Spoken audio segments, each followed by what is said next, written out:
केंद्र के नए कृषि कानून के खिलाफ किसानों का ये हल्ला बोल जो कि कल से जारी है। दिल्ली पर चढ़ाई की पूरी तैयारी और न्यूज 24 के संवाददाता ग्राउंड जीरो पर मौजूद हैं। प्रभाकर मिश्रा जो कि सिंघू बॉर्डर से लगातार बने हुए हैं, पल पल का अपडेट वहां से हम तक पहुंचा रहे हैं। मनीष कुमार बहादुरगढ़ बॉर्डर पर मोर्चा संभाले हुए, कमान उनके हाथ में है, वहां से तस्वीर हर दिखा रहे हैं और साथ ही विशाल एंग्रीश को भी आप अपनी टीवी स्क्रीन पर देख पा रहे हैं। सबसे पहले मैं अंबाला का रुख करूंगी और वहां से जो है विशाल एंग्रीश अपडेट दे रहे हैं। विशाल एंग्रीश, अंबाला में सिचुएशन धीरे धीरे जो है आउट ऑफ कंट्रोल होती हुई दिखाई दे रही है, क्या अपडेट है इस पर?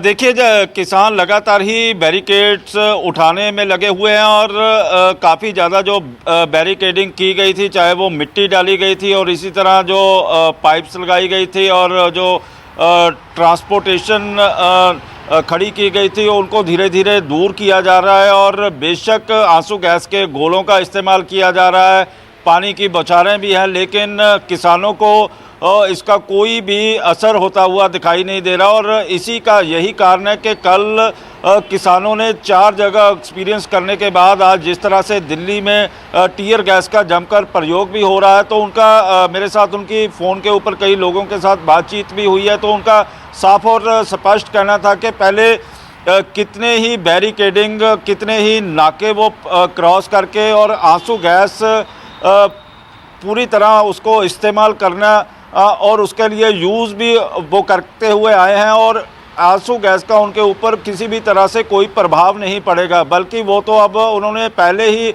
हरियाणा सरकार ने आंसू गैस के साथ उनकी एक्सरसाइज करवा दी है और एक्सरसाइज करने के बाद अब दिल्ली पुलिस जितने भी टीयर गैस का जमकर इस्तेमाल कर ले, लेकिन वो पीछे हटने के लिए यहाँ पे नहीं पहुँचे और केंद्र सरकार को जगाने के लिए ही जहाँ तक आए हुए हैं और जगाने के बाद ही जहाँ से जाया जाएगा। विपनेश, ये भी मैं बताना चाहूँगा कि इनके पास खाने के लिए 3 से 4 महीने का ये राशन लेके चले हुए हैं। पंजाब के गांव में जहां पर देहात है वहां से घर घर से इन्होंने राशन इकट्ठा किया हुआ है, ट्रालियों के साथ ही, और एलपीजी के सिलेंडर इनके पास में है और जहां पर भी ये बैठ जाएंगे तो 3 से 4 महीने तक ये उठेंगे नहीं, क्योंकि इनका कहना है कि जब तक एमएसपी के ऊपर जो केंद्र सरकार है वो गारंटी नहीं देता तब तक वो मारने के लिए तैयार नहीं होंगे और यहीं पर दिल्ली में ही बैठेंगे। बेशक देखिए, बड़ी जानकारी दे रहे हैं, 3 से 4 महीने का राशन अपने साथ लेकर किसान चले हैं और कहा था कि जहां रोकेंगे वहीं बैठ जाएंगे, लेकिन इससे ज्यादा अब आगे स्थिति बढ़ चुकी है। आप बने रहिए। प्रभाकर मिश्रा, मैं आपके पास आ रही हूं। देखिए, जो विशाल एंग्रीश जानकारी दे रहे हैं कि 3 से 4 महीने का राशन ठान कर आगे चले हैं किसान, कैसे रोक पाना इनको संभव होगा? देखिए विपनेश, मैं सिंधु बॉर्डर पे हूँ, दिल्ली और हरियाणा का बॉर्डर है और मेरे पीछे मैं अगर दिखाऊं कि तनाव, इसे कहते हैं कि स्थिति तनावपूर्ण लेकिन नियंत्रण में है। शुरू में लगा कि बहुत ज़्यादा गहमागहमी थी, 2 बार आंसू गैस के गोले भी छोड़े गए थे, किसानों की ठीक ठाक संख्या आ गई है, लेकिन अब वो बैठ गए हैं। उनके साथ एक बहुत अपील की गई कि आप लोग उग्र न हो, तो वो बैठे हुए हैं। कभी कभी रुक रुक करके नारेबाजी हो रही है, लेकिन फिलहाल अगर कहें कि सब लोग यहाँ रिलैक्स होते हुए नज़र आ रहे हैं। और जैसा विशाल कह रहे हैं कि उन्हें दिल्ली जाना है। मैं कुछ लोगों से बात कर रहा था, उन्होंने कहा कि हम निकल चुके हैं। किसी ने कहा कि ये भाखड़ा की बांध टूट चुकी है और ये पंजाब के किसान रुकने वाले नहीं हैं। तो बड़ा सवाल ये है कि जब किसान निकले हैं, उन्हें दिल्ली जाना है और दिल्ली उन्हें जाने नहीं दिया जाएगा, तो बात कैसे बनेगी? मैं जहां खड़ा हूं, अमूमन दिल्ली में जब आप किसी बॉर्डर पे खड़े होते हैं तो वहां पर लिखा होता है कि दिल्ली में आपका स्वागत है। देश के किसानों का फिलहाल दिल्ली में स्वागत नहीं है। दिल्ली के किसानों के साथ दिल्ली पुलिस के जवान खड़े हैं जो हर हाल में किसानों को दिल्ली जाने से रोकने के लिए मुस्तैद। क्या प्रभाकर, ऐसा संभव नहीं है कि किसानों के कुछ डेलीगेशन को कुछ सीमित संख्या में जंतर मंतर पहुंचने दिया जाए इन किसानों को और वहां से अपनी बात रखने दी जाए, ताकि ये जो हालात बने हुए हैं इनसे तो निपटा जाए कम से कम? देखिए, जो तरीका था वो यही था, इसी को सही कहा जाए तो यही तरीका भी होता था, पहले भी होता था।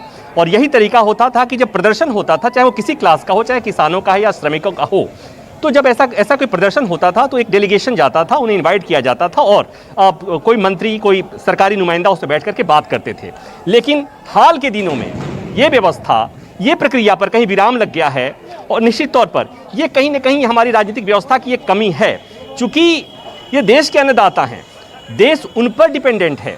किसान ही एक ऐसा देश का क्लास है, वर्ग है, जो किसी पर आश्रित नहीं है, किसी पर निर्भर नहीं है। तो अगर वो अपनी बात कहना चाहता है तो उसकी बात को सुना जाना चाहिए।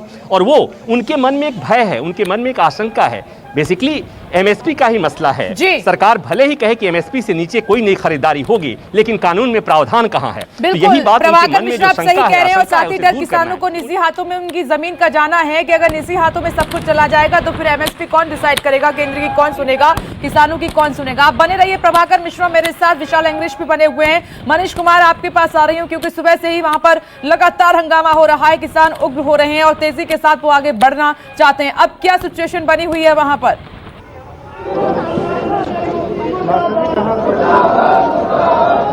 तो विपनेश, दिल्ली बहादुरगढ़ बॉर्डर पर मैं दिखाना चाहूंगा कि ये किसान लगातार नारेबाजी कर रहे हैं। किसानों को थोड़ा पीछे धकेला गया है, बैरिकेड जो गिर गए थे उसको फिर से यहाँ पे खड़ा किया गया है, लेकिन किसानों को अब नारेबाजी करते हुए अब देख सकते हैं। ये लोग लगातार नारेबाजी कर रहे हैं, ये मानने को तैयार नहीं है। ये हर हाल में दिल्ली जाना चाहते हैं और इनको दिल्ली जंतर मंतर जो कृषि कानून पास हुए उसके विरोध में प्रदर्शन करना चाहते हैं। हालांकि 26 तारीख और 27 तारीख 2 दिन का इनका प्रदर्शन था। दिल्ली जाके मालूम देशद्रोही प्रधानमंत्री नरेंद्र मोदी मुर्दाबाद।